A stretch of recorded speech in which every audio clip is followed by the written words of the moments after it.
Yo, what is good, everybody? We are here in the house, man.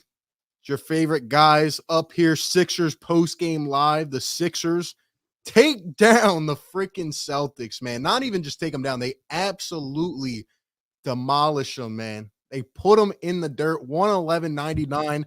Game wasn't even that close, to be honest, but it always feels good kicking their behinds. DJ, what is good, my guy? Man, listen, there's two teams I hate in this world: the Dallas Cowboys and the Boston Celtics. And it just doesn't matter. It doesn't matter how I feel about the Sixers. It doesn't matter how I feel about anything. The Boston Celtics suck. They suck so bad. And I love every second of it. And even if I feel like we need a lot to contend for a championship, the fact that they're that much worse than us, oh my God, it's amazing. Welcome on in. They Sixers post suck. game live, man. RB and DJ Eastwood. Philly take with RB, run it back Philly. We're live on both channels. Wherever you're watching, do us a favor. Hit that thumbs up, man. Hit the subscribe. We're going to analyze this game, break it down. Even though there's not much to break down, we're going to do some trolling as well because, the Celtics are absolutely terrible, like my man just said. We may even take some caller reactions because I just sat back all night and I just had fun. The best part of the night to me, DJ, was watching Joel Embiid, even though he did not get the record tonight, finishes with 25, 13, and 6. We'll talk about Doc Rivers and his decision to take him out there at the end. But Joel Embiid ate Al Horford alive tonight. Like this man, Al Horford, like from the opening tip, he was getting booed. I mean, he's getting in little scuffles with Joel. Everybody on his Celtics team, man, Josh Richardson, all these bums. And the Sixers, man, just absolutely put them to waste. The Celtics, I agree with you 100%. To me, it looks like they're headed towards a rebuild. That's how bad they looked. They ran their entire offense through two people, and it was hilarious to me. Yeah, and the Celtics being headed toward a rebuild couldn't be better possibly for the 76ers because we have a guy. Listen, I'm just saying, we have a guy. We have a 6'10 facilitator who plays good defense, who's just sitting around not playing. You know what I mean? We have a guy. And that team looks like they have two all-star players and nothing else even on paper. Like they shouldn't even list the other players outside of Jaylen Brown and Jason Tatum. Shouldn't even list them. Peyton Pritchard, are you kidding me? Who are these guys, bro? It's funny to watch because it just looks like two guys at the park taking turns with the basketball, and there's no real scheme. There's no real like identity or idea of what's happening. They have to break that up. They have to. Yeah. I don't think I've ever gone 2 quarters of basketball and literally not seen one other man on the floor touch the basketball. It was literally Jason Tatum, Jaylen Brown, back and forth. And if they pass it, they're passing it to each other. I'm watching Robert Williams, Al Horford, Richardson, Schroeder. They're all literally standing out there. It was 2-on-5. Sixers absolutely dominated. Shout out to Oscar Liu becoming a member of DJ's channel. Much love to you. Thank you. Jay Abs with the $4 donation. Thank you very much. What up, RB? We got a good dub today. I agree. This is a great W, especially the first of a back-to-back. We got a tough one tomorrow against Miami. It's great for the Sixers to just come in here and just absolutely put this team away. It was not even close. We came out on a 32-14 run to start the game. I actually did a little trolling on Twitter because Al Horford's sister was just having her way, just talking so much smack about this team. And meanwhile, the Celtics could not get anything going.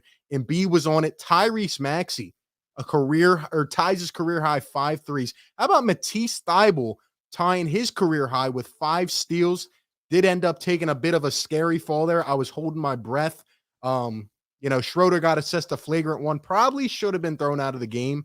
Yeah, let's be serious. Because he did give him a little bit of a push. I agree. But right out of the gate, like Matisse Thybulle, and what did he have? 8 points tonight? Yeah, 8 points, 3 for 6 from the field, 4 rebounds, and 5 steals. Like if he can just contribute this way, I love what I'm seeing from Tease. But he had Tatum in jail early on. Yep.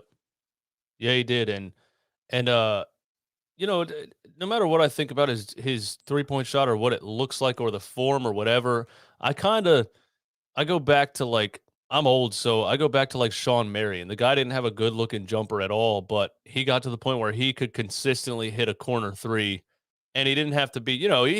Sean Marion was. It's a good comparison, I think. He wasn't a player that anybody wanted to like dribble the basketball with 3 seconds left on the shot clock or anything, but he could.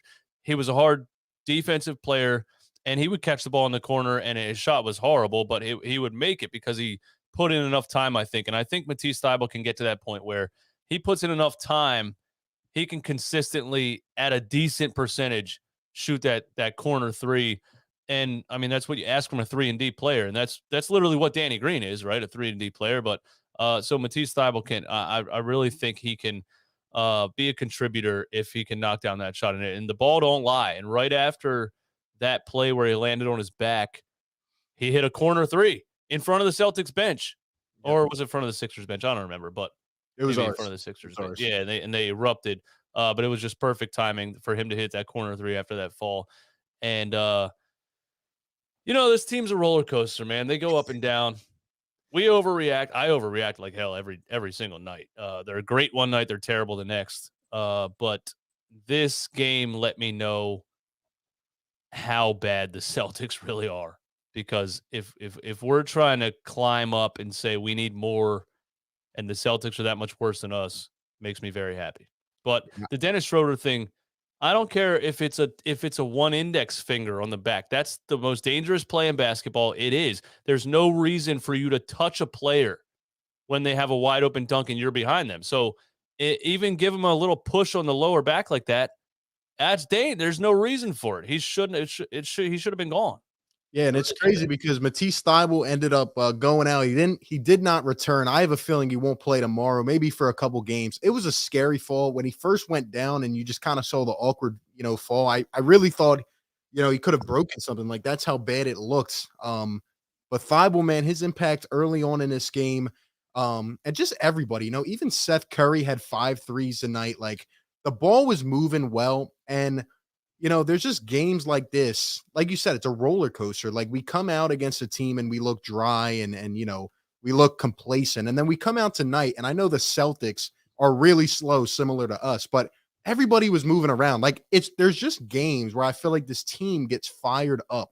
And, you're going up against the Celtics, a bunch of your old teammates, right?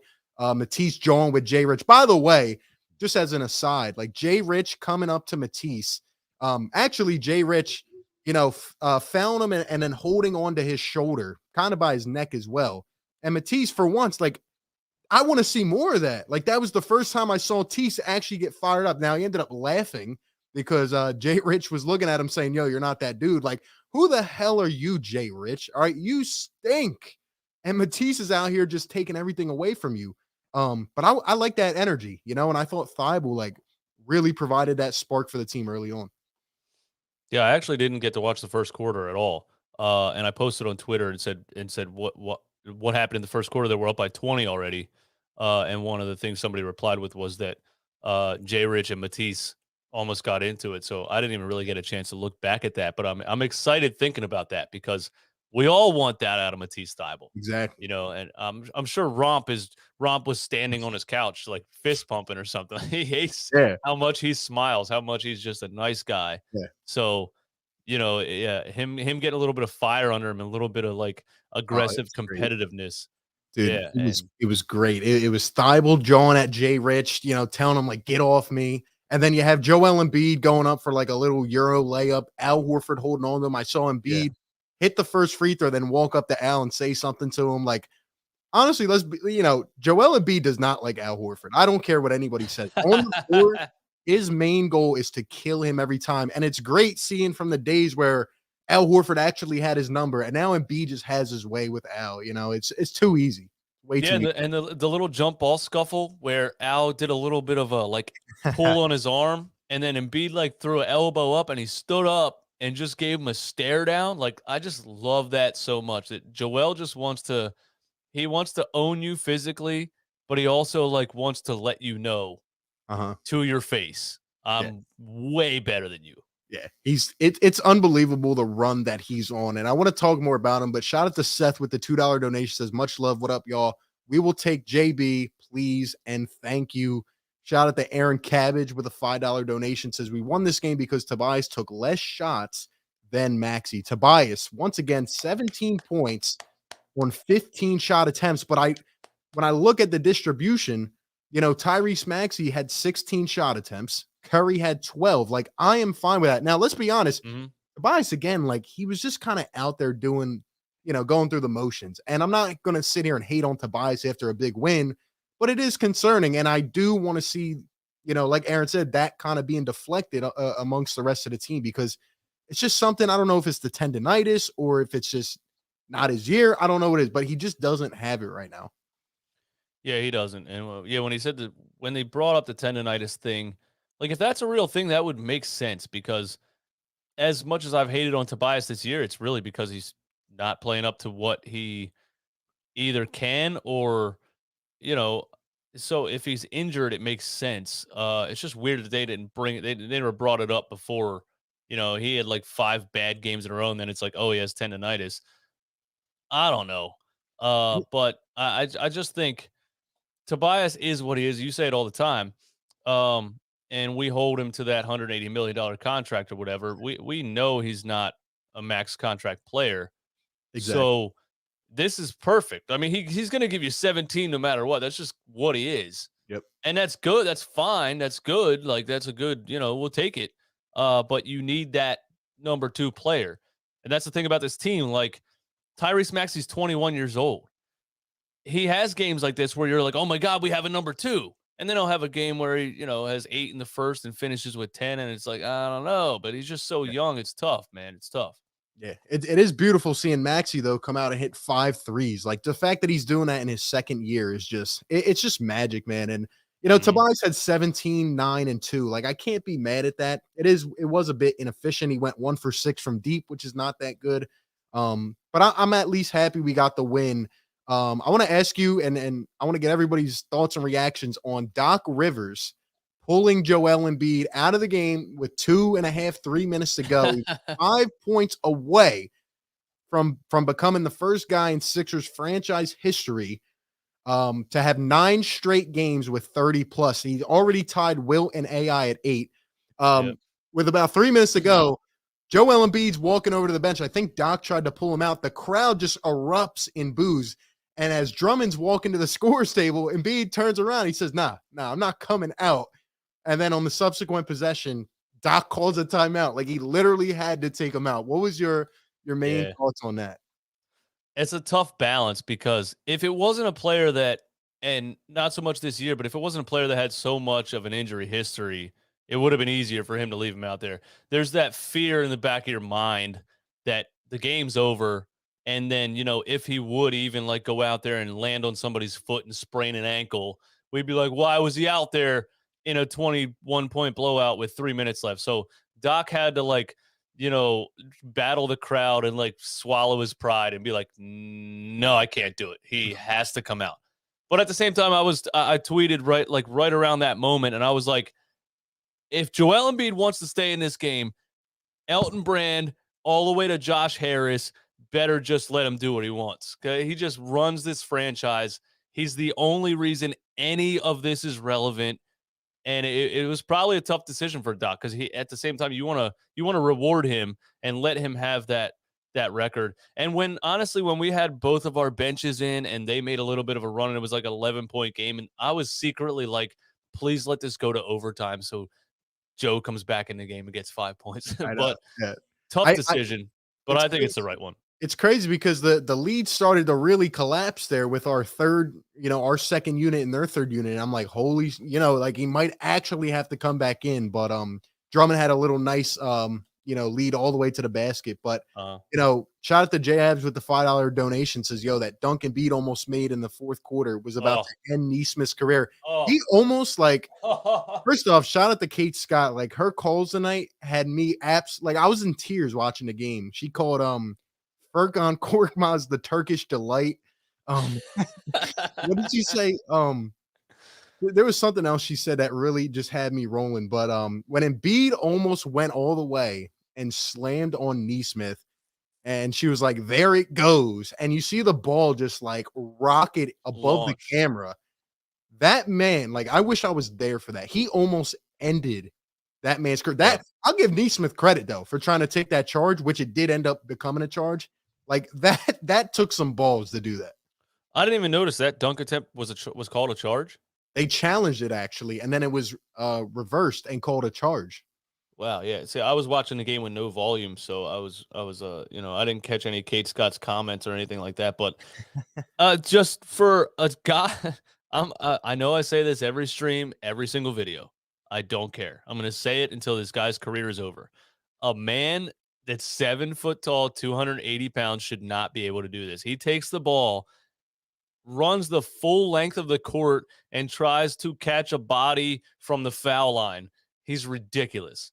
At the same time, that's one of those plays that I probably would rather Joel Embiid not attempt. You know what I mean? Because that's those like he gets in his we already know you're more dominant than everybody. We know you can do that.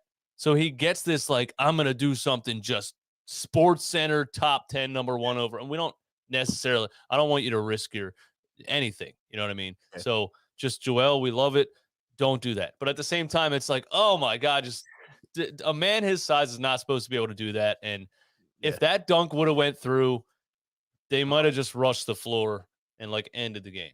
Yeah, he had like some really huge plays tonight. That would have really been like the icing on the cake. Shout out to Garrett with the $5 donation. Says RB and DJ dynamic duo of Philly content right here. Love your stuff. Tease was a menace tonight. Jay Rich didn't want any other smoke. Hope Tease is good. Now, like I said, he did come out of the game, did not return. So I'm my guess is that he'll probably be out a few games because he did take a hard fall. Oh yeah, really hard. But yeah, shout out to you, Garrett. Tease, this was one of my favorite Tease games because he was like from the opening tip, you could tell Jason Tatum was uncomfortable. He finished 7 for 17. Tease was all over him. I think he had like 3 steals early on. There was just nothing they could do. And the Celtics already make lazy passes as it is. Like, I guess I didn't understand how bad that offense was. I knew it was bad, but like watching it a whole game, like I said, nobody else was involved. And Tease was just reading the passes from Jaylen Brown to Jason Tatum, and he was just taking them away like it was anything, really. He does. I underestimated a lot. I say a lot that, a lockdown defender isn't that important because, when we lost to the Hawks in the second round, it's like, who did they have on their team locking anybody down? And so when you think about a championship team and what you need, a lot of times I say, like, you don't need a lockdown defender. You need guys that can score. But Matisse Thybulle is almost that good at defense that it's like, okay. You know what I mean? Like, Yeah. he has games where he doesn't give you anything offensively, but he's so ridiculous defensively that you live with it sometimes. And just his length, his instincts, and it's not just his physical abilities. He, like you said, he reads passing lanes. He's one step ahead. He knows what's coming. There was a steal that he had that wasn't even close. He literally was in front of the other. Was it in the third quarter? Yeah. He saw that a mile away and was just standing there to catch the ball. It's just, his defensive instincts are insane. Yeah. And he's probably, I think he's probably the most fun defensive player I've ever seen. Like, I don't think I remember myself ever being really excited to watch somebody play defense in the NBA. He's fun to watch because he frustrates the other team so much. He just gets a fingertip on everything. It's insane, man. He had 5 steals and 2 blocks tonight, and like that's not even extraordinaire for him. Like, it's just crazy. But like I said, he had 8 points tonight. If he just keeps contributing, whether it's cutting to the basket, taking more shots, just trying to build that up, I'm happy. At least he's taking the shots. Like, he had 3 3-point attempts tonight. I'm fine with that. Just keep on building on it, But it was really fun to watch. Shout out to Seth with the $5 donation. Still saw Maxey deferring to bias, needs 3, find Joe or his own shot. What Dennis did to Tease is how I broke my wrist in high school. It was cheap. Yeah, he gave him a little push, but again, he definitely should have been thrown out. Just, he kind of he moved his what's the word I'm thinking of? Trajectory. He moved his trajectory a little bit, and I'm glad he escaped it, Any push from behind when your feet are off the floor like that is not okay. Any push from behind. It should literally be a rule in the NBA. Like, you can't take a guy's legs out from under them. Doesn't matter. A little tiny push like that can just I mean, he landed flat on his back. That's just ridiculous for you to do that because the play's over. He beat you. Don't push him from behind. It's ridiculous. Yeah, I agree. And hope like the refs are just bad in general, but I've come to get used to that. So it is I what don't it know is. how you review that and say flagrant. Well, I just don't get it Yeah, at I all. don't get it. I don't know what a flagrant is anymore. I really don't. And then they even beat a tech later in the game. I didn't even know how he got the tech. Like I just didn't understand some of that. But shout out to Duncan with the $5 donation. Says sounds like a Joe Judge move. Ha ha. Yeah. It is what it is. I mean, Doc did it. We have a back-to-back. We're playing the Heat tomorrow. That should be a real kind of like benchmark game. But I'm happy with the win nonetheless. Oh, But yeah. let me ask you this. So obviously this game was pretty much like a blowout. The Celtics are bad. I gotta be honest with you, like from the first tip, I was watching this game and I was just imagining Jaylen Brown on the Sixers. Like I'm Yep. seeing Celtics fans talk about Jaylen Brown, like they're saying like his handle has disappeared. They're saying he doesn't look the same. I was Mhm. watching Jason Tatum closely. Not only was he taken out by Matisse Thybulle, these dudes did not look interested at all. Like Mhm. Ime Udoka has no control over that team. Not that we care about the Celtics, but like Jaylen Brown and Jason Tatum, like I've never seen a team just like they didn't even talk to each other on the floor. They were just doing their own thing, and I just thought it was funny. Yeah, you're right. It's almost like two players that have accepted the fact that this isn't going much farther. They don't Yeah, seem like they're interested in building anything. I think they kind of know. yeah, And like when your team's not good, you probably, just naturally end up having that body language because like, listen, I can do what I can do, but this ain't working out. So something's probably going to happen. And you could definitely tell both of them their body language. Jaylen Brown's body language is like, I'm going to go out and try to score points, but this team sucks and I don't care. Like, that's literally what he looks like out there. And even De'Aaron Fox with the Kings, his interview last night, there was quotes from his interview last night, sounds the same way. Like when you're an all-star level player, yeah. but your team's going nowhere and you might not be part of the future, they kind of seem like they lost. At least Jaylen Brown looks like he lost interest in the Celtics. He's like, I'm gonna go try to get 25, but I don't care what happens. Yeah, it's That's what it seems weird like. because, like, early on, like, their first couple years, these guys were in the Eastern Conference Finals. Like, Mhm. usually it takes time for that to kinda mesh, but they came Yeah. into a great Celtics team, and they were the dudes. Like, they were right then and there. Then you had the whole, like, Kyrie thing, and then with Terry Rozier and all that, and now, Brad Stevens becomes the GM, and now look at who their coach is, and it's like, look at the dudes they're surrounded by. Like, I don't see any way that the Celtics can really confidently look at those two and say, all right, this is what we're moving forward with. And I just can't help but think Jaylen Brown would be the perfect piece on this team. Oh my god, he'd be absolutely perfect. He's absolutely perfect. 6'7", 240, combo guard, shoots threes, can handle the ball, can create his own shot, can finish at the rim. He's absolutely perfect. He would be the most perfect piece to Joel Embiid that I could probably think of in the NBA right now, especially at his age and his upside. Even as good as he is right now, he still has that upside. Uh, I remember watching him in college, and I knew he was going to be a high pick. I didn't know he was going to go number 3 overall, and I thought the Celtics were stupid for taking him that high because he was still like a project. Like he had all the physical tools, but he's just put it together so much in the last couple of years. And honestly, if I was the Celtics, I'd probably choose Jaylen Brown over Jason Tatum. But I mean, I'll take either one. I just think the Celtics are in such a bad situation right now. They have to choose one. You have to. You got to sell high on one of them. Yeah, I agree. And it's crazy because I thought the same thing. And I was on the Jaylen Brown's a bus train after like 2 years. And I can admit, like, I was wrong. I was 100% wrong. Like, that's what good development and having good coaches can do for a player. Like, that guy Mhm. became a wing, like an all-star wing that can play at a high level. Like they showed at one point the graphic of the averages for the month of January so far. And Joel Embiid was number 3 on the list with 30 points a game. I think it was 30.7. And Jaylen Brown was 4th on the list with 29.7 or 8 or whatever it was. And it's like Tatum doesn't even look the same to me anymore. He used to be the dude, and now it's like, they just don't have chemistry or anything. And I think they got to break it up. Um, Yeah. And yeah, the Sixers, like even without Tobias Harris, like going above and beyond, or Seth Curry going above and beyond, like they had good games. But even with Joel Embiid, who was missed some shots tonight, like we still put a pounce on this team. Like they're just not good at all.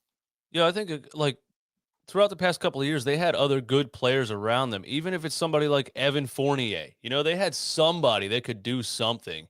And now it's like, I mean, there's just, I mean, it's Peyton Pritchard and whoever else. They look defeated because there's nothing else around them that there's nobody else that's really going to step up in a big situation or even in any situation. And honestly, Brad Stevens, Celtics were calling for the Celtics fans were calling for his firing Yeah. when he was promoted to GM. And that resonates with me, like not to this extent exactly, but imagine if Brett Brown was not was not fired, but was promoted to GM. Yeah. The fans, I mean, that might be, and he hasn't made any good moves since that. He Yeah. signed Al Horford and Josh Richardson. That's ridiculous. It's that's actually a really good point because the whole thing last year was like Brad Stevens lost the locker room. Brad Stevens lost the locker room. And in a way, it's almost like they still think about that, like, oh, he's still here. He just got promoted. And it's like they have no energy. Like Ime Udoka used to be a Sixers assistant under Brett Brown. Let's be honest. I don't know what he's even out there doing. Like, I don't know, man. And that's actually a really good point. Like, maybe they're just not over it. Maybe they're just going through the motions. Like, we're heading in Yeah. the wrong direction, and I don't want to waste my career here. Yeah, you can't. Yeah, he needed to be fired. Like, I'm not saying Brad Stevens wasn't a good coach at one point, but yeah, when it starts to go downhill, I mean, the Miami Dolphins just fired a coach that had them 9-8. Like, I don't know if that's the right decision or not. I'm just using it as an example that, like, when you feel the energy isn't where it needs to be, you need a big change. You don't Yeah, promote the guy to GM. yeah, yeah. Your time Celtics are comes, down man. bad, and I love it. Yeah, your time comes, and I love it as well. The Celtics are really down bad. Aaron with the $5 donation says maybe Tease can play safety next to McLeod, or maybe even linebacker. His length, speed, and height would give Brady fits. Matisse, like DJ said earlier, is one of the best defenders I've ever seen. Like, and I'm not even Mhm. saying like just as a young player. Like, he is one of the best. I just you guys can keep talking about 2-5 and all that. I'm fine with Tease. Let him keep shooting, developing, and we'll keep doing our thing. And Maxey, again, his aggressiveness, and I still thought he needed to be a little more aggressive. Like I thought Tobias had the ball a lot, but this team just has to keep growing. And like I keep telling y'all, man, like we are playing with a literal hole in the roster. And believe it or not, Mhm. we've won 8 out of the last 9 games. I get it. We're not playing the Yep. best teams, this and that, but it's still hard to win 8 out of 9 games. And that's mainly with Joel Embiid going on for 30 a game. So imagine if Yeah. he had another, scorer next to him taking some of that pressure off him. Yeah, and it's funny. The Celtics tried to do what the Hornets did. They don't have the athleticism really to do it when they went zone defense, and I do think it was a combination of the Celtics aren't as athletic as a team like the Hornets that can do a zone defense like that and really take you out of your element. They tried it. It wasn't very effective, but also I think the Sixers handled it better. So, as much as I get on Doc Rivers because he just in post games after the Hornets game, he just sounds so like, this isn't a big deal. And he might be right, kind of sometimes, like it's an 82 game season. This was a terrible game.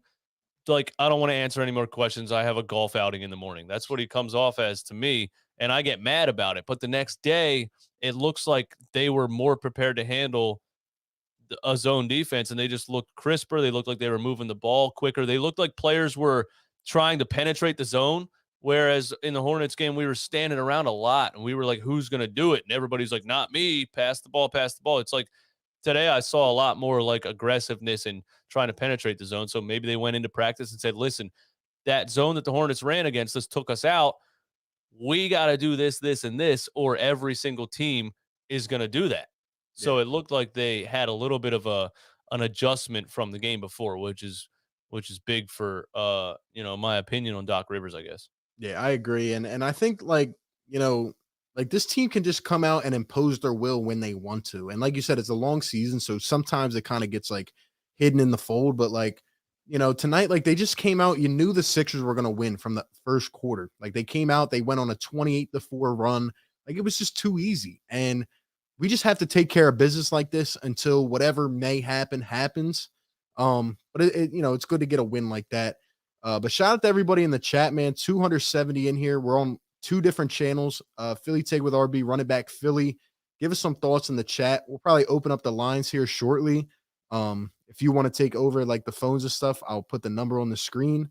But yeah, keep giving us the thoughts, man. And again, if you're just coming in, Joel Embiid 5 points short of the record, but look, 8 straight games with 30 plus. That is a feature, man. And I mean, it's just, it just goes to speak to his greatness. And I feel like every night he reminds me why he is that good. Like he somehow he blows my mind every single night. And it's just so fun to watch. He is the MVP right now. He does. I gotta let my dog out. I'll be back in 2 seconds. Gotcha. BRB. Got you. But yeah, man. Let's see. Mark said Jaylen Brown 2 for 9 from the arc and 5 turnovers. He plays for himself, can't defend to save himself. I don't agree with that. I think he's kind of just bored, in my opinion. I think Jaylen Brown's just had enough of the Celtics, and he doesn't look the same, and he just, I mean, like I said, the entire offense ran through literally 2 players. That was Jason Tatum and Jaylen Brown, and it was just too much for them. And Tease he was doing his thing early on, and they couldn't get anything going. Let me see if I can find that clip. Josh Richardson's down bad though. Josh Richardson has no business, and I love that it was in Philadelphia, and the crowd was letting him hear it, because all these, has-beens for, the Sixers on another team, like they're not good anymore, and we just have our way with it. Did I see the Instagram post Embiid made? No, I did not. I'll definitely look at it. Can I live stream? Am I live streaming Heat and Sixers? I will be live streaming tomorrow, Heat and Sixers. No doubt. No doubt. Let me look at Joel Embiid's Instagram real quick. Let's see.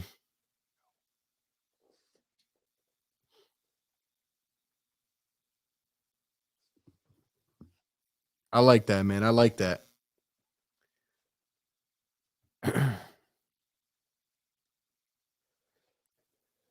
So sorry to leave you hanging. Nah, you're good. So Embiid put an Instagram post up 38 minutes ago, and it was a picture of him and Tyrese Maxey, and he put number 0, the franchise. I like it. Joel's been showing this kid love, man, and I heard Maxey talking after the game, and he was just ecstatic. Like, and he's funny, and he comes up to the podium singing the song. Like, Maxey just embodies this city, man, and I love him a lot. Yeah, I think Joel, I think he's been so frustrated with his time in Philadelphia so far as having another star player next to him. And I think when he sees somebody like Tyrese step up and have 23 points, I think he just feels good about it. Like, he feels like, finally I have somebody that's doing something, that's helping me out. So he's invested in, continuing to build him up and build his confidence and be that positive, mindset next to him. I think he loves having somebody that looks like they have the potential to be that sidekick, because that's what he's needed for a long time now. Yeah, I agree. And it's, like I said, I don't feel like this team is far off. I feel like they have, the players, like the role players at least, that can contribute 15, 20 a night. We really just need, that second guy. And I hope we get it. I really don't want to waste this season. I'm not with the crew that, let's wait this out until June, July. Like, do you see the way Embiid's playing right now? Like, you cannot let that go to waste again. And he's been nothing short of a class act about the whole situation. And I'm just tired of it, man. You can't waste the season. No, you can't. There's just no way. I can't see Daryl Morey doing it. I'm saying, I know there was already a rumor today about, the Sixers offered a package for De'Aaron Fox, right? I'm telling you, as we get closer to this deadline, Daryl Morey's not an idiot. He wants what he wants, but at the same time, he knows what has to happen. I just think he does. He sees Embiid the same way we see Embiid. He sees this team same way we see it, and he knows what he has to do. And he knows Ben Simmons' value is not what he tried to make it in the offseason, or asking for 5 first rounds and 2 pick swaps and all this. He knows that. Yeah. He knows that the potential for this team with Joel Embiid playing the way that he is, you need I mean, I don't know if you need another superstar or not. He's so good Yeah. that you might just need some more really good players around him. Yeah. Yeah, I agree. And then again, like we have Maxey, Curry, these guys can play. We'll talk about the bench in a little bit because that was definitely interesting. I thought a couple guys had an off night. Shake Milton, by the way, Doc said doesn't know when he'll be back. So who knows? The gig might be up on Shake Milton. I think we also need to acquire a lethal scorer for the bench. Been saying this for months. Yeah. But yeah, it was definitely interesting. And I got the video pulled up here, so I'll pull it up. I don't know if you want to run the phones and get that set up, and I'll pull up the video. But yeah, we can do that if you want to put you have to put the number on the screen though. I got you. Yeah, what's the number? 717-297-6748. 297. What was the last four? 6748. 748. Got it. Yeah, guys, we'll take some calls. Give us some reactions on the game, thoughts on everything. By the way, that rumor that you were talking about, I don't know if you saw, but it was weird because, like the classic NBA guys like Mark Stein, they were reporting that the Sixers inquired about De'Aaron Fox, and then a bunch of Sixers reporters came out and negated it right away. Like an hour later, it was weird. They were like, no, that never happened. But then Kyle Neubeck came out and said, even though we haven't had the interest there could be a potential 3-team trade. I've been high on 2-5 to the Kings. You said a 3-team trade the other day, right? Fox, 2-5, and Jaylen Brown. Like, that's like a perfect trade idea. Oh, it's perfect. It's perfect. And when you think about, like I said, Ben Simmons is not playing in Boston. There's no way in hell. The Boston hates Ben Simmons maybe more than we do. There's no way he's walking into that arena. And I just think for him to be able to go to a crap franchise like Sacramento, hey, here you go. You have a player, whatever. Here's his intangibles. He wants to play for a team that nobody watches because he can't handle the pressure. Yeah. It would be perfect. It would. Yeah, exactly. And the thing I don't get is, like, even if you hold him out to the offseason, like, his value is just going to keep going down. He's not going to play. So it's like, I don't see anybody biting on it for no reason. But before we take some calls, man, again, call into the show. The number's down below. Shout out to all 300 in here. Hit the like button wherever you guys are watching. Here's the video. Jay Rich said to Matisse, "You're not that guy," after he proceeded to give him a hard foul. Let's watch this video. They'll probably show the replay, but it was nice seeing Tease get fired up for once. Can you hit full screen on there? It'll. Yeah, I just didn't want to get copyrighted, but no, Twitter usually doesn't. I haven't had any issues on Twitter as far as anything that's posted on there. So Tease, look at this steal. Give me that all the way. Jay Rich gonna foul him and hold on to him. Tease said, "Get off me, bro." I love it. And Jay Rich said, "You're not that guy." Who the hell are you, bro? Look at this. He is that guy. Are you serious? Look, get off me, bro.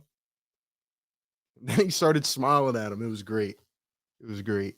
Oh, that's awesome. All over tonight, man. He was that's all great. over. That's great for Thybulle, man. That's great for Thybulle to have that just a little bit of physicality, fiery, just that's professional sports, man. That's great for him. I love that. And for Jay Rich to say you're not that guy. Jay Rich said that to him? Jay Rich, he was mouthing it there. Like, here, I'll show you again. He was Are you serious? Matisse Thybulle's size and reach is ridiculous. Like, you don't want to fight that guy. He just took it away from you, bro. Like, look at him at the beginning here. Like, he's mouthing it to him. What's he mad about? You got plucked. Oh, yeah, then he tried to hold him. Like, come on, man. Maxey ran all the way down the floor to get Tease. I love that too. Oh, yeah, I love it. Dude, I love it. But yeah, man. And then we may as well, just for just because this is the best Sixers show there is on YouTube, man. Like, we have to pull up Anna Horford's tweet real quick because what a loser.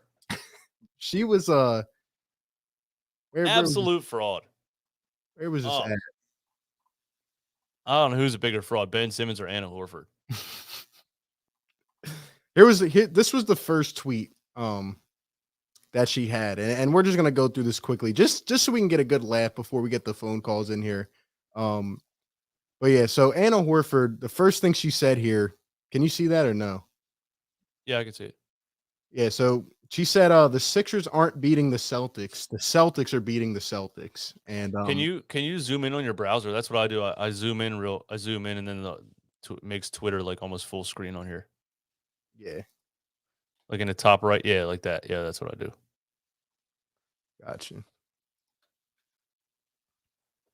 So yeah, she said the Sixers aren't beating the Celtics. The Celtics are beating the Celtics. At this point, it was 32-14. Um, there's you right there. Job. But yeah, and it just got worse as the game went on. Then there was this clip where she said they were gonna ignore. Look at Joel body Al Horford down there. He just absolutely bodied connected him. with who? Refs are gonna ignore these little bitch moves, she said. Look at Embiid. Get off me.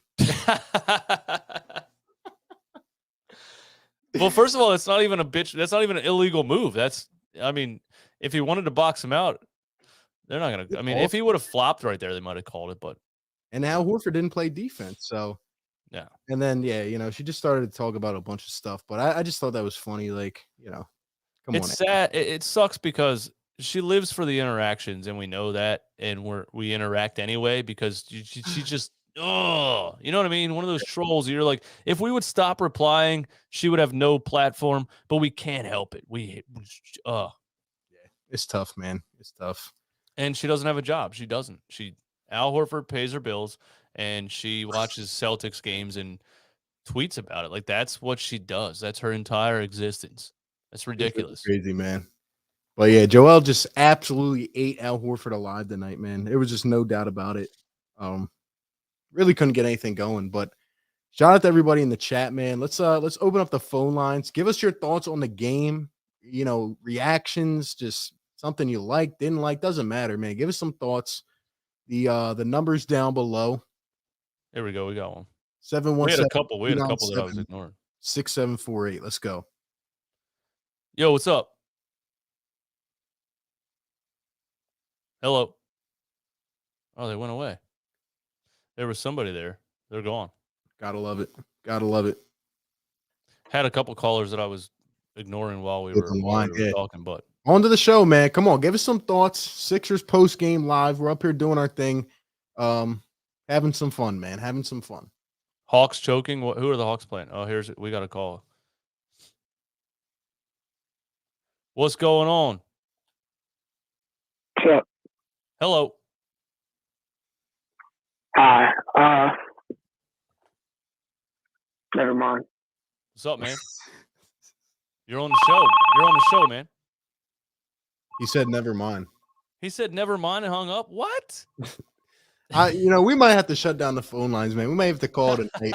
It's 2 in a row now. No, we got somebody. We got somebody. What's up, man? Eastwood, RB, Seth M. Rose. What's going on, y'all? Oh, what's up, my man? How are you? What's up, Seth? I'm doing well, man. It was always good to see my Sixers beat up on the Celtics, and especially get the Bully Horford and Jay Rich in the same game. So I'm happy. Absolutely. So I just had a couple things I wanted to talk about, man. See a lot of people in the chat hating on my man, saying that he don't got no defense. He ain't that good of a scorer. And I just want to say, man, I don't know what these people are watching. It's one game. Jaylen Brown. Oh. This man is a two-way all-star. I don't know what people aren't seeing here, and why people are saying that he's not a missing piece for this team, because I really think he could be. Yeah, I think people just look for things to say when they, it being a Celtics player. Maybe somebody on Twitter a couple weeks ago told me that he's a shot hunter. I think he's just. I don't know what happened. Is my man in a windstorm? What's going on here? Yeah, I think. No, my boy was getting out. Yeah, you're good now. I think Jaylen Brown is honestly bored. Like, I've never seen a man just go out there and just take every possession and just, doesn't even look at his teammates. He just has fun, really. And it's like he's at LA Fitness or something. But That's such a good way to put it. That's really what it looks like, man. He's not doing anything. He's just like, all right, I got the ball. I'm gonna try to score now. He doesn't care what's going on. But I think he's checked out of the Boston Celtics. I really do. Yeah. I think the whole franchise checked out, man. I mean, Yeah. I understand whatever Brad Stevens lost the locker room, but I think Brad Stevens is a good coach, man. I think, when guys just either you don't have the right team around certain guys or you don't have a center, which is pretty much what's going on with the Celtics. Mm-hmm. I just think that, it's not really a team that's built right. And they're really going to go nowhere until they have, some type of down low game and not Al Horford and Josh Richardson. Well, I mean, anytime you have a lineup and then you see what Al Horford did at power forward as a Sixer, then you bring him in to play power forward. You bring Josh Richardson in. Like, Brad Stevens is a good coach to me. I don't know what the heck he's thinking as a GM, though. Like, it doesn't make sense. And I don't know if he got sick of coaching or what, but he's just not that good, not that dude. And like you said, like, they haven't had a center in how long? Like, they need a center, and they just keep trading for more guards. So, yeah, I mean, Daniel Tice was their only, like, not that he was good, but he was at least a body under the rim that would try, and they traded him. Well, yeah, I remember us sitting here at the trade deadline last year, and they were looking for a center, and they traded Daniel Tice and got Evan Fournier. And I think ever since then, Jaylen Brown said, you know what? Screw this, man. I'm just going to do my thing, really. And, you really can't even be mad at Jaylen Brown or what's his face, the other guy, because they know that they're not going nowhere, bro. They know that they don't have the team to do anything, pretty much. Yep. Yeah, so, exactly. Why go out there and put your body on the line and kill yourself like Embiid when you have no team that's going to help you go anywhere? Yep. All I know is if Jaylen Brown ends up in Philly, I don't know what I'll do.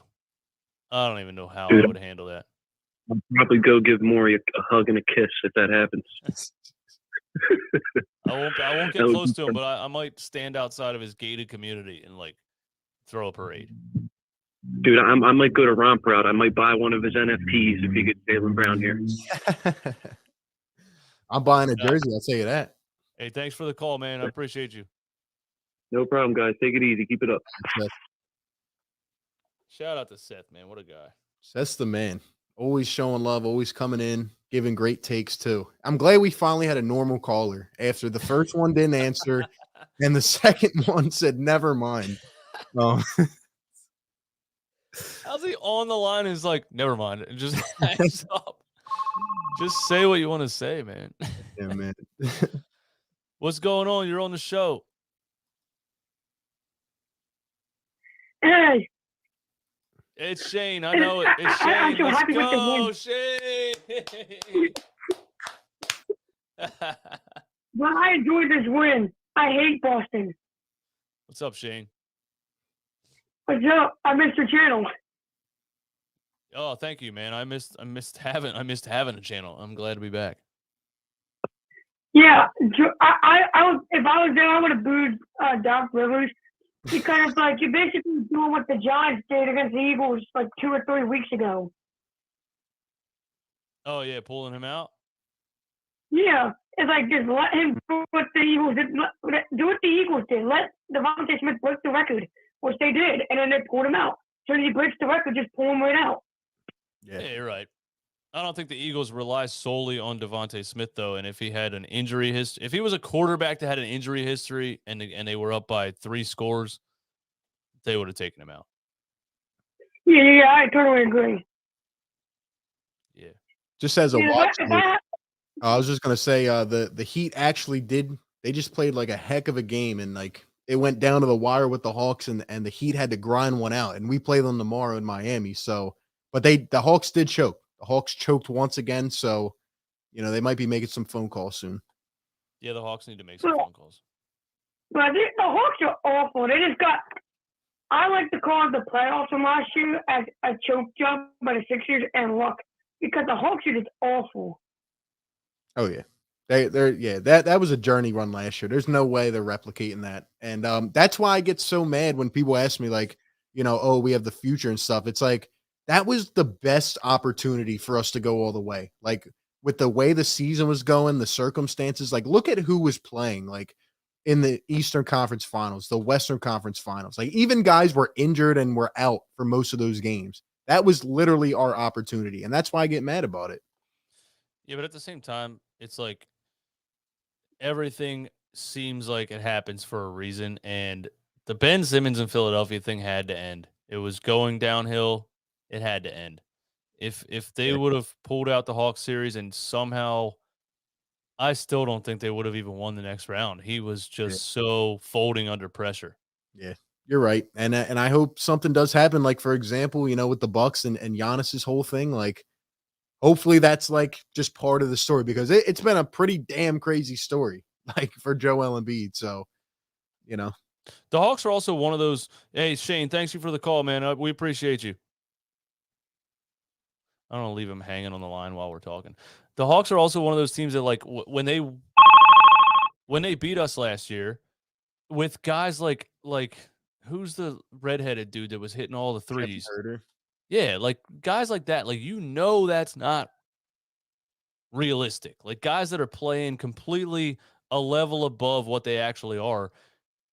You're like, there's no way. And then they get beat in the second round. They came back down to earth really fast. So it's like now they're way back down to earth. And Atlanta fans were all over our Twitters, our YouTube channels, in the comments, whatever, acting like they were the greatest thing on the planet. Like, come on, man. It was Kevin Huerter and John Collins. Yeah. The guy averaged 12 points per game.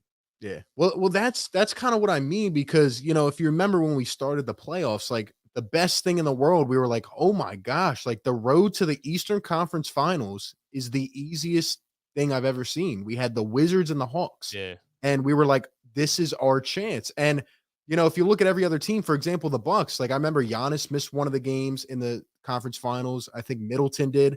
Like our team was pretty much healthy outside of Danny Green.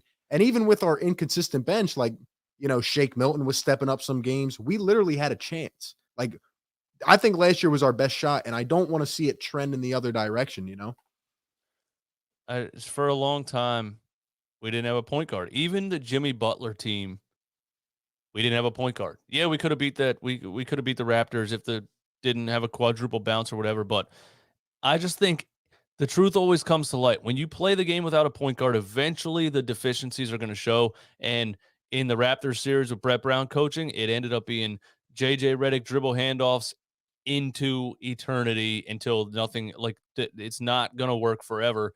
And then the Hawks series is the same thing. Like we have to figure out who else is going to handle the ball because Ben Simmons couldn't do it. He couldn't do it. He had to cross half court, hand it to someone else, and then you're running Seth Curry as your main ball handler or whoever else. And it's just, you kind of know in the back of your mind, this isn't right. It doesn't look like something that's going to be sustainable.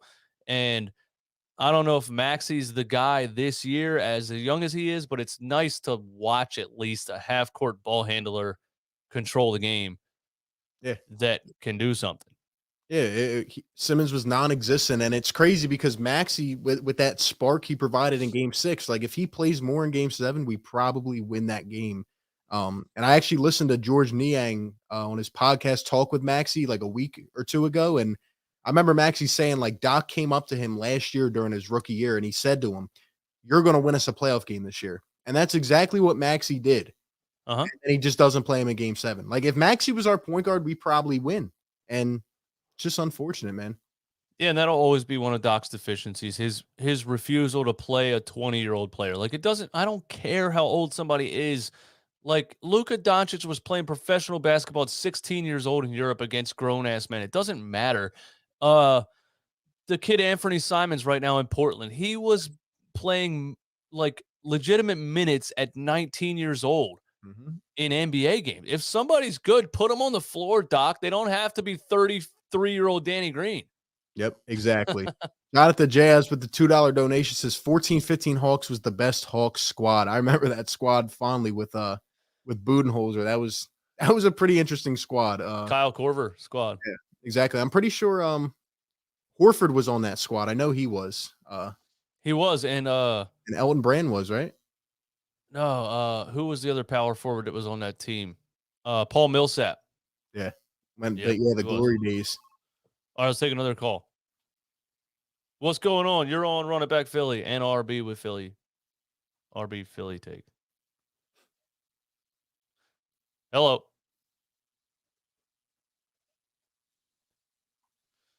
Oh, man. Other one bites the dust. He's talking, but I can't hear him. Is your volume down? Yo. Hello. Oh, there you go. I'm sorry. No, you're good, man. So I'm actually tuning in from Hawaii. I'm from South Jersey previously before, but I've been out here for the last couple of years. So I just logged in on YouTube and then saw you guys talking. Your show was dope, man. Hey, thanks. Appreciate that. Absolutely. So I had a question for you guys, man. I've been watching this year over the past couple weeks, and how do you guys feel about Matisse in the starting lineup? I'm kind of liking what I'm seeing. Defensively, I feel like offensively, he's definitely got some work to do. But in regards to just what he brings to the court, like, what's your guys' opinion? Yeah, you go first. I love it. I'm all for it because as of right now, I don't think we have really another viable option. I think Danny Green is at, the last of his days. I mean, he gets injured every time he turns left or right, and he's just slow. Gets injured getting out of bed. Yeah, exactly. And I think turned his back, yeah, I think Tease is kind of building up some confidence here. And the only thing I don't like is when he goes 0 for 2 or 0 for 3. Like, I want to see him take more shots, but the defense is there. And if, he can keep playing more minutes and build that confidence under him, I'm all for it. I agree. Yeah, I like the little feistiness that he had tonight with Richardson. I don't know where Richardson was even opening his mouth like, you're not that guy. I don't even know what that was about. He hasn't done nothing. I can't even remember the last time he's done anything really, positive that I can think of. But I like the dog. I'm starting to see a little bit more. I mean, you've always seen the dog defensively. I think with Joel, especially with, I'm so sorry, the point guard, Maxey, like, Embiid is taking that, hey, guys, shoot. Like, it doesn't matter if you make it or not. We need you to shoot. You have to be a threat and an option. I'm starting to see that dog from Matisse, and I think that that's something that this team needs, that scrappy defensive. I'm really hoping that during this trade deadline, they do not do as what typical history is with Philly and trade away the pieces that haven't even shown their maturity, and their ceiling yet. So I'm just hoping they stay with Matisse and we move forward with, that young core that we have.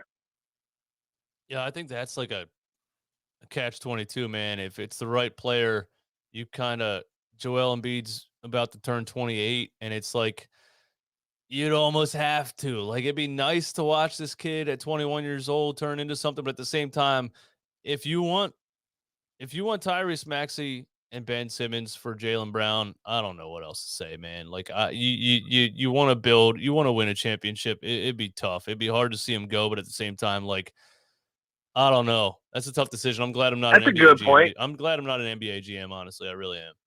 Hey, I feel, you know what? I tell you right now, if they're offering Jaylen Brown, and we have to package in Matisse or Maxey, I'm gonna be honest with you. I probably would be more prone to send Matisse than I would Maxey. I think Maxey has the ability to actually do something quite special in Philly.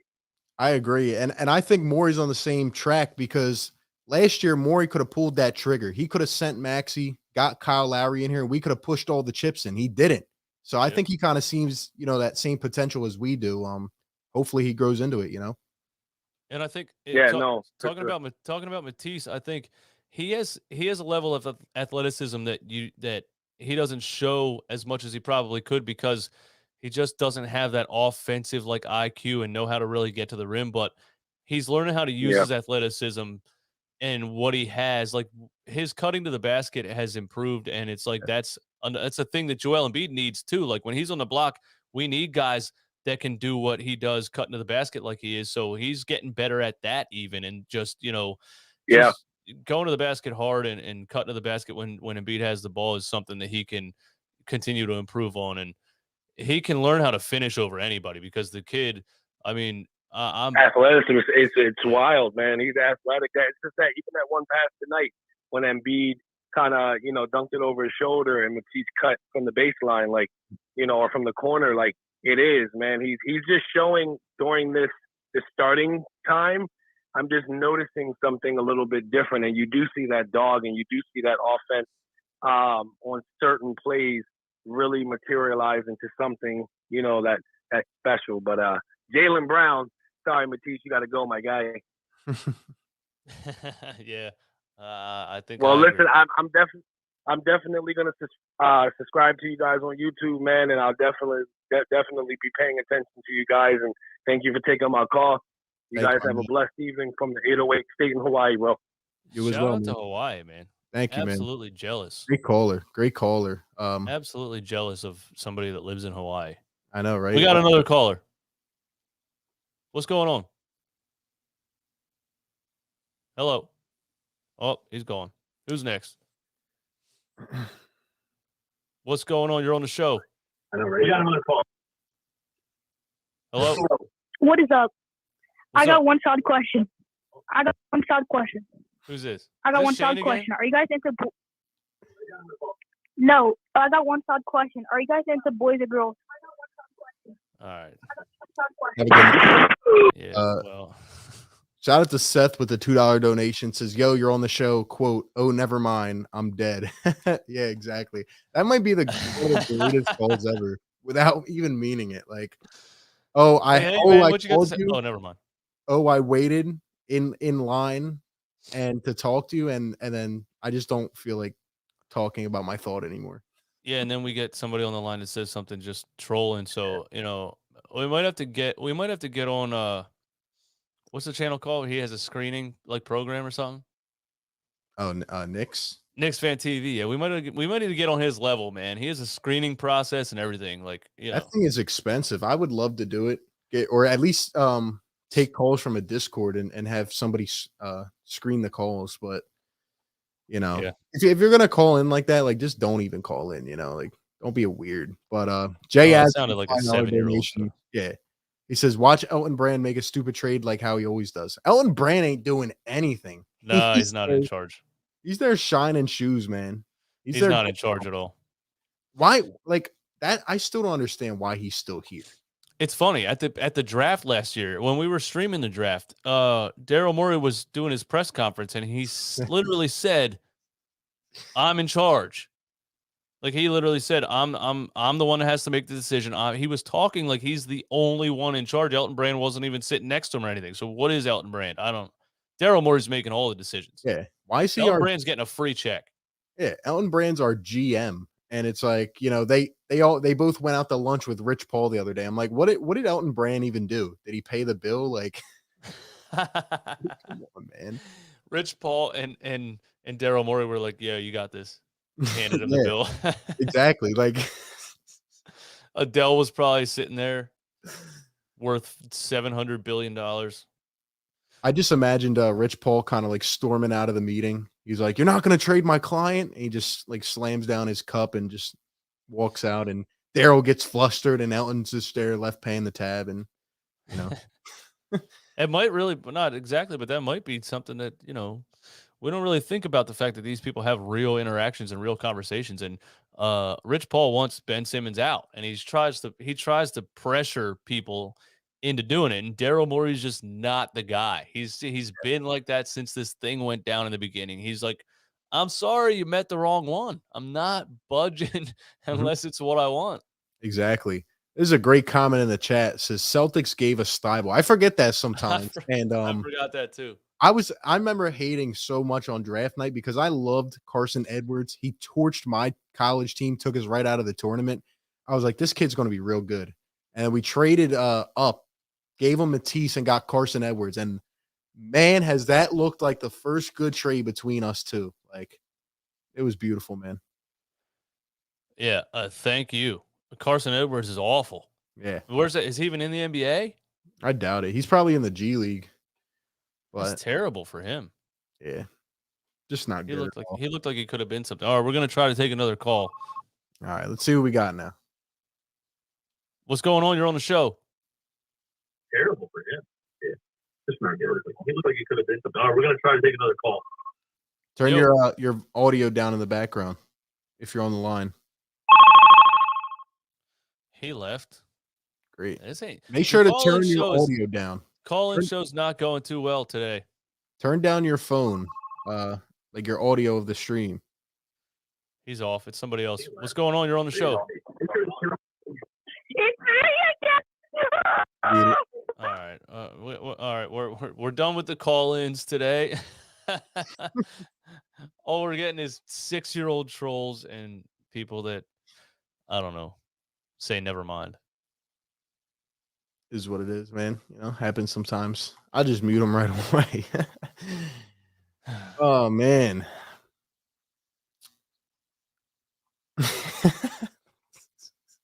Damn, man, that sucks because now, like, I know what it is. There's some high school kids sitting around watching this damn show, or some middle school kids, and they think it's funny. And now, like, we can't have a call-in show because they're calling the line like 100 times in a row because they think it's funny. You know what's crazy though? I've been waiting for like not a troll, but a 2-5 stand to call in. I've never had one I had one. call in and give me some thoughts. The only I guy had one. It was great. Man. So I had one. It was great. Did you see the clip? When he called in? I clipped it out and posted it on Instagram because he was trying to explain why Ben Simmons passed up that dunk, and I was like, oh, I gotta hear this. And he led off with, he said, I played basketball in high school, and I was like, oh no, oh my God, wow. You played basketball in high school, so you're going to explain to us why Ben Simmons passed up that dunk. And it was as ridiculous as I thought it was going to be. oh, it's great. Yeah. I had someone yesterday tell me that he used to be a top 10 most dominant player in the league and went on to give me an explanation as to why. Like, it's just, I don't get how people still are defending it. Just crazy, man. Riz says, if I call, can I actually ask a question? Well, that's the point, man. Like, call in, give us some thoughts, man. Like, just we would love for you to do that. what's on the I'm gonna have to look into how to run a Discord server because it would be better than just random callers because there's just too many trolls. Yeah, it's got to be a better way. Yeah, I agree. What's going on? You're on the show.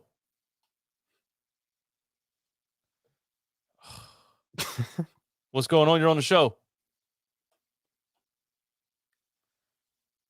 It's got to be 2-5 at this point. We have people in the chat who are actually trying to call in, but they can't get their calls in because. What's going on? You're on the show. Is your volume up? It's too many calls at the same time, and then it disconnects.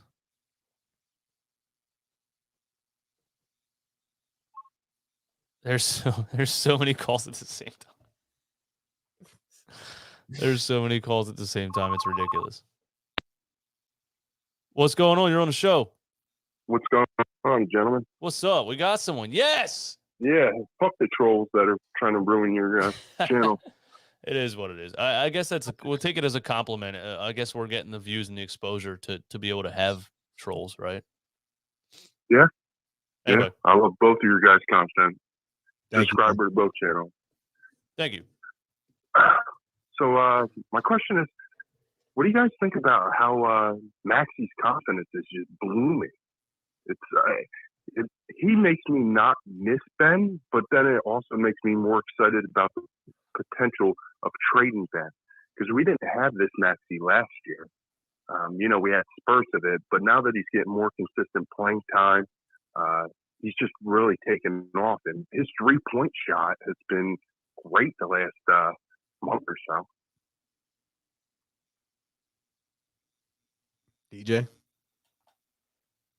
I was going to let you answer first, but yeah, I think Maxi can be a stud, and he just came back from COVID, and his first game he came out with a bang in the first quarter and fell off a little bit, and that was that Hornets game where they were running that zone and everybody was a little bit passive and stuff. But I think, man, just the stuff that you see from him in the offseason, just that kid wants to be great, and it's just refreshing to have a player here that wants to be great, has the tools to be great, and is not going to be satisfied until he is great. Is not going to be just, oh, I'm an NBA player, so I'm cool. Here's a picture of my Bentley. Here's my celebrity girlfriend. I'm fine. I don't need to be a great basketball player. He wants to be a great basketball player above everything else, and I think that's something that's just probably going to push him to do so.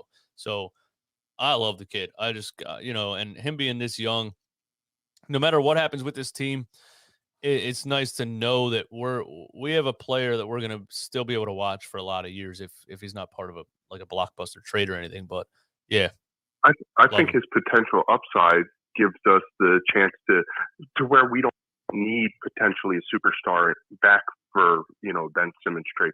I'm okay with getting some role players and getting some depth for the bench and a little more attitude and more aggressive, a little more physical players for the bench. And then I think we could really make a run at it. I don't think anybody would want to play because nobody can stop Joel Embiid. Mm-hmm. They can't stop him in the regular season. They won't be able to stop him in the postseason. And I really think if we just had our solid five that we have now, or we might make a key addition, maybe add one starter, but really get maybe one or two bench pieces after trading Ben. I think then we could make a real run at this. Our thing that hurt us last year is our bench was awful. It was atrocious.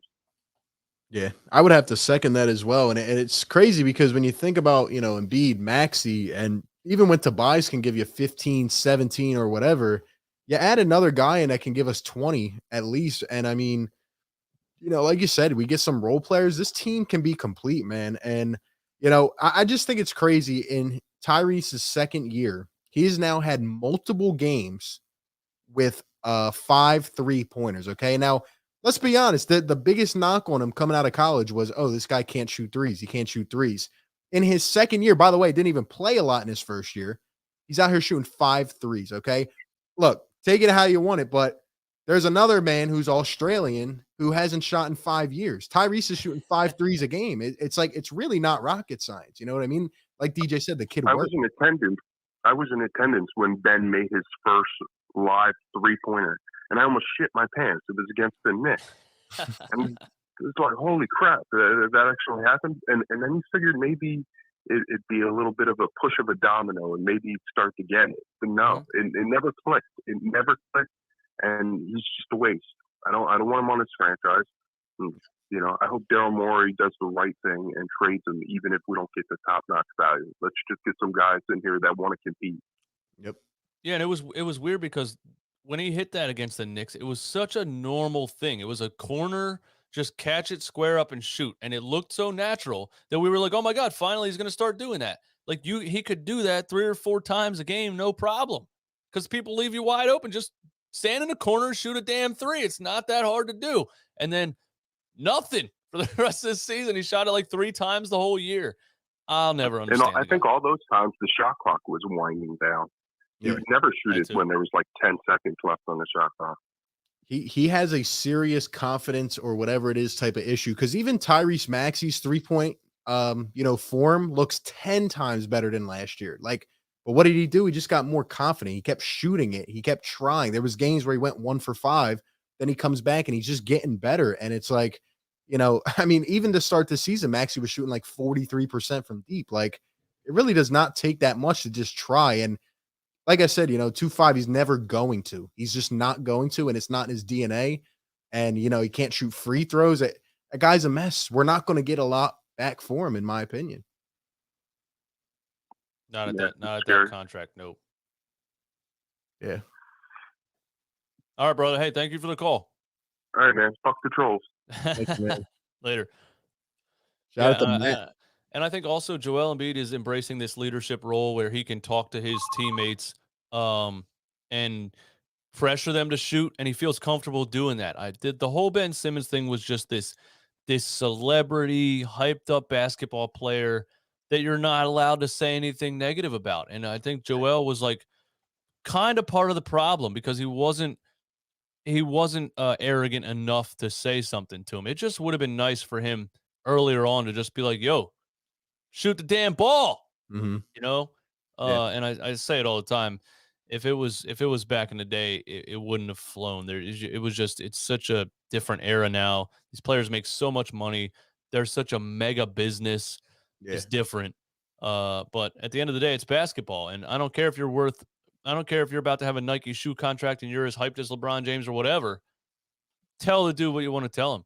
Yeah. Shoot the ball, bro. I think Embiid really is growing in that category because, lately he's been calling out Matisse, Maxey, even said it yesterday. Like, I feel like I am, obligated now to kind of like hold us to a different standard. Like I have to be that leader, and he's showing it on the floor and he's showing it off the floor. So he's just got to keep integrating this, man.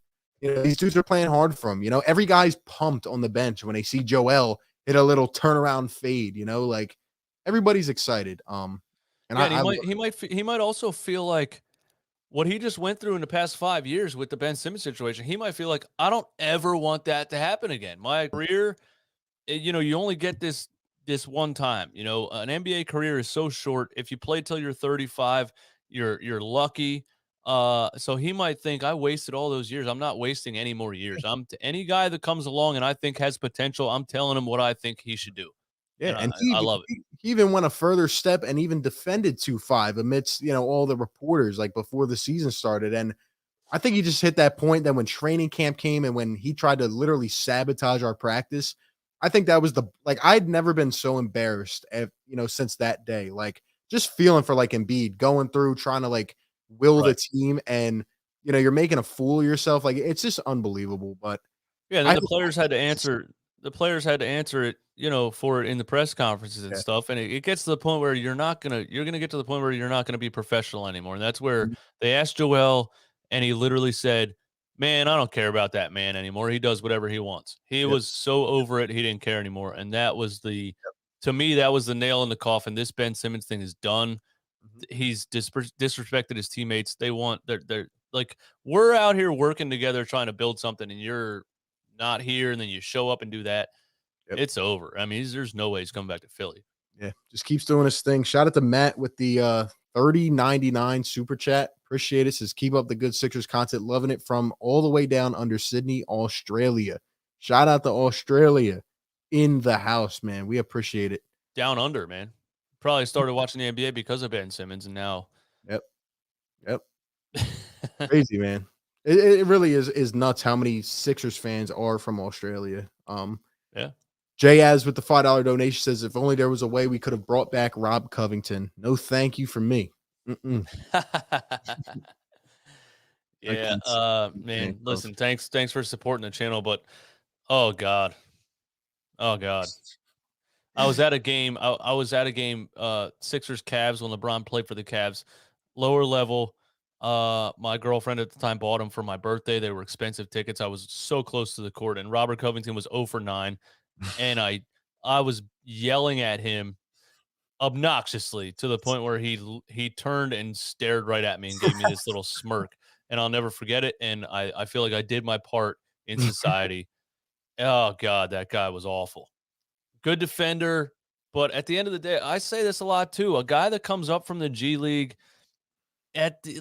when he gets too much time, it's gonna show why he wasn't drafted. It's gonna show. It's like a backup quarterback. It's like a Mark Sanchez. You can give him 3 games. If you give him 4 or 5, he's gonna show you why he's a backup quarterback. Yeah. Shout out to Cov. He got his money. I'm happy for him, but his career kind of spiraled down a little bit. He just not really the same guy. Shout out to Manic with the $5 donation. Says, didn't even realize Maxey's hitting 38.4% from 3. This man is actually understanding his role. Love from Melbourne. Shout out to another, Australian in the chat. But yeah, just look at the growth from last year to this year. And again, Maxey didn't even have a training camp. He went from getting drafted a couple weeks later right into the NBA, didn't get any practices, didn't play. Mm-hmm. He was just thrown right into the fire. And he didn't even play last year that much and gets thrown into a playoff game. And he's balling out. I mean, the kid has the intangible. So he does. It's all a learning process. I mean, like in a perfect world, he would have been able to play on a contending team as a 6th man for a couple of years, and be able to get, learn the game that way. But he's handled it amazingly, being thrown into fire, like you said, and again, like now he's still trying to find a balance between attacking and being a facilitator, but I think he's slowly starting to realize there's not much else on this team outside of me and Joel. Mm-hmm.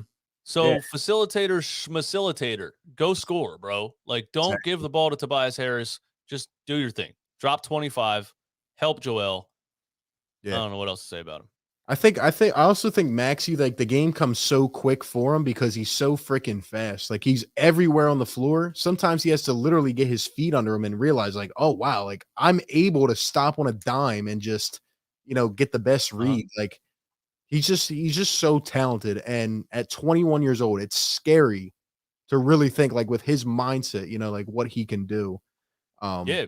He might not even realize his own abilities yet. Yeah, exactly. Yeah, he might get so much better. Like Alice said on the broadcast tonight, he said, how about the day when those 3-pointers are just becoming automatic? And I'm like, yeah, you're right. Like that's actually going to be pretty scary if he can hit a step back off the dribble, and knock down a 3. And we know it's going in. That's a good call. That's a good call by Allah because you're right. He still shoots it and we still have this like surprised reaction. You know what I mean? Like, yes, oh my God. Yeah, imagine when that's a normal thing. Man. Crazy, man. Shout out to Mullet with the super chat. Much love. Says the 7-year-old troll caller had more perseverance and drive in his dialing thumb than Ben has in his entire being. Okinawa in the house. Thanks, fellas. Shout out to you. Great comment. Shout out to you, man. Great I comment. love the name too. That's a Phillies reference for those that don't watch baseball. Mullet petition for Alvarado. He cut off his mullet and stunk. Never cut off a good mullet. Never. I agree with the name.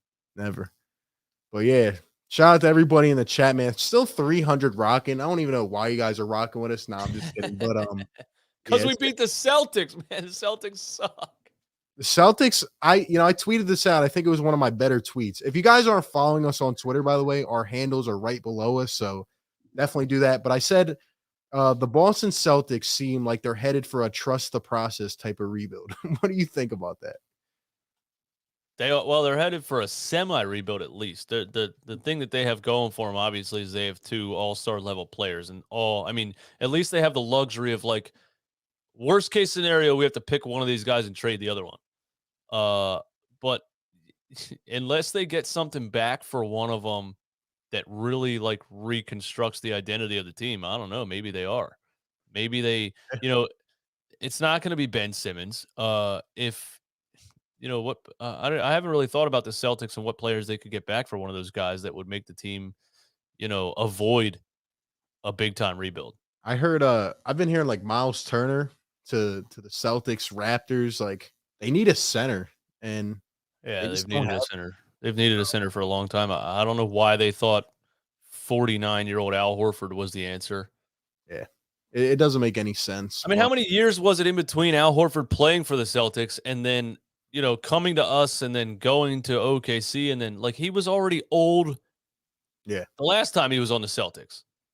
Yeah, I mean, their decisions haven't made any sense. Like there was a report before the season that the Celtics literally were just trying to like go throughout this year and just have cap space for next year. I think that's really what they're doing. Like they signed Dennis Schroeder to a $5 million deal. Like they pick up Al Horford, Josh Richardson, just like scrapyard type of stuff.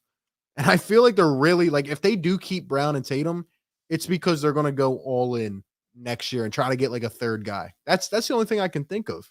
I mean, it has to be it. Maybe draft their fall from grace. It just might be an epic collapse. Like when you look back at the Isaiah Thomas, and they refused to draft Markelle Fultz, which turns out to be okay. Like nobody knew Markelle Fultz was going to forget how to shoot. Mm-hmm. So they trade the first round pick to us, and they draft Jason Tatum, and then Isaiah Thomas has a hip injury and isn't good anymore, and they trade him for Kyrie Irving. That turns into a disaster. It's like, but after the Brooklyn Nets gave them $1 million first-round picks, they had probably better assets set up than Sam Hinkie set up with the Sixers, and they folded it all. And honestly, I probably shouldn't be talking too much because we seem to like we folded all of ours too. But yeah, it's crazy. It's really crazy where both of us are at. Before we get out of here, let me ask you this. Like, obviously, again, Tobias tonight, 39 minutes, 17 points, 15 shot attempts. Like, obviously, there's a lot of rumors going on. Like, if you had to trade one of either Tobias or 2-5, like who would you trade? And like, are you are you still willing to trade both of them? Like, are you still on that train? Like, let's just get rid of both and just get the best role players in here we can. I'm absolutely on that train because again, I wish this was like year 4 for Tyrese Maxey because we would be perfectly set up. You know, it's that like battle of like, is he ready to be a number 2 right now? You know, but Tobias giving you 17 at that amount of money, just it is what it is. You can get 17 from a lot of players in the NBA with a lot less of a cap hit. And Ben Simmons is never going to play in Philadelphia again. He'll retire before he does. He's content with it. Yeah. So, I mean, you have to trade Ben Simmons because he's never coming back. So, but if you can get both, if you can clear $350 million. Because it's a team, like, that's what we're at right now. Yeah. Like, deleting those contracts, we're as good as we are right now without that. Yeah. So it's almost like you have to. And not that there's a plan after that, but what are we really getting? $350 million is getting us 17 points. Yeah, I agree. And shout out to J-Abs with the $2 donation. Says Jason Tatum will end up in Phoenix in the future. I mean, if he leaves, you know, it'd be an interesting spot, no doubt. I could see it happening. But on the Tobias thing, like, you know, I'm trying my best here to like give him a shot, you know, and see like if we were to trade for another score, like could he kind of, you know, take himself out of it a little bit, like not be enough, but we're not going to have enough time to really see, you know. And the only thing that I'm a little worried about is like the chemistry, you know, like if we bring 2 new guys in or 3 or 4, whatever it would take, like does that just take us out of contention this year? Like, is it just like This year, I think it would, yeah. Yeah. But I think you would just build on it for the rest of this year, see what you can accomplish in the playoffs, and if it's some guys that you think could be contributors for the next couple of years, then you know you go through the playoffs and you move into the offseason and you build on it. But yeah, I don't think it's when you think about making a big move at the trade deadline, I don't think you can make a big move and just boom, you're a championship team. Yeah. It's unfortunate, man. Yeah. It really is. I like again, we're both on the same page. Like, I don't want to see Joel get wasted this year, but you But know, I'd rather go into an offseason knowing like, hey, look, we got 3 or 4 guys, you Yeah. know, not one guy and a bunch of question marks. yeah, I just don't know how they're going to trade both of them. I'm worried that we're not going to trade either one. But they're I'll both give up, very hard. They're both hard contracts to move, you know. They are. You're trying to trade a Honda Civic for a Ferrari price. It is what it is. But I'll give up a 2027 first round pick if you take Tobias' contract.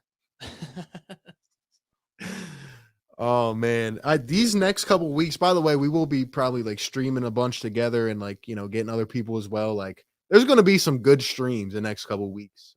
Yeah, facts. Turn on your notifications. Hit the bell. Yeah, we still got 300 people in here. You guys are the best, man. Keep sharing it around on, you know, Twitter and all that. Like, we're out here just trying to bring the content, but we're gonna have some good things to talk about the next couple weeks. But other than that, it was a great night. You know, we'll take it day by day. We got the Heat tomorrow, who also went down to the wire. They came back against Atlanta. So that'll be an interesting one tomorrow. But the Sixers defeat the Celtics 111-99. We've won 8 out of our last 9 games. We're 24-17. So Yeah, and to me, it's like even if the Eagles are disappointing, but we beat the Cowboys. You know, I like it.